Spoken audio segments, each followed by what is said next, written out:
तर बघा ही शेव मी golden brown करून घेतली. आपल्याला एवढी भाजायची आहे. ह्याच्यानंतर गरम केलेलं दूध आपण ह्याच्यात ओतायचं आहे मलाई सकट. मलाईने टेक्स्चर खूप छान येतं. तर आपण आता दूध ओतूया.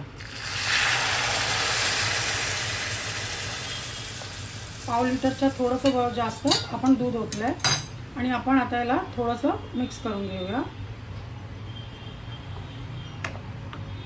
मोठ्या ह्याच्यामध्ये उकळ आला आहे. ह्या स्टेजला आपण ह्याच्यामध्ये साखर टाकूया. साखर तुम्ही तुमच्या चवीच्या हिशोबाने टाकू शकता. जास्त गोड कमी गोड. साखर मला गोड आवडतं म्हणून मी थोडी जास्त साखर टाकते. आता थोडेसे ड्रायफ्रूट्स टाकूया आपण आणि ह्याला बॉईल करूया.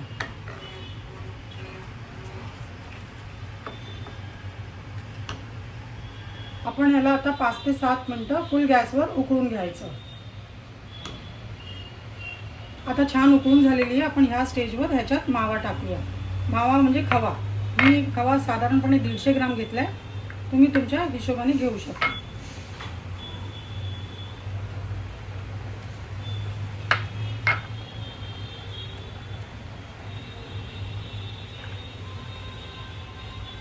आणि आपण आता ह्याला मिक्स करून घेऊया चांगल्याने.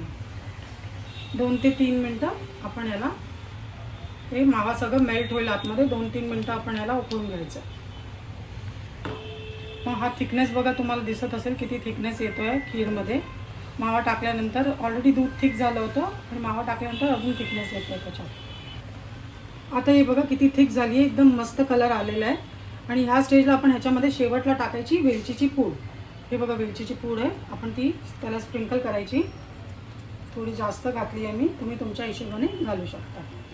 ही पूड आपण शेवटला म्हणून टाकतो की त्याचा सुगंध अरोमा एकदम छान आला पाहिजे तोंडात. आता चला आपण ह्याला सर्व करून घेऊया एका बोलमध्ये.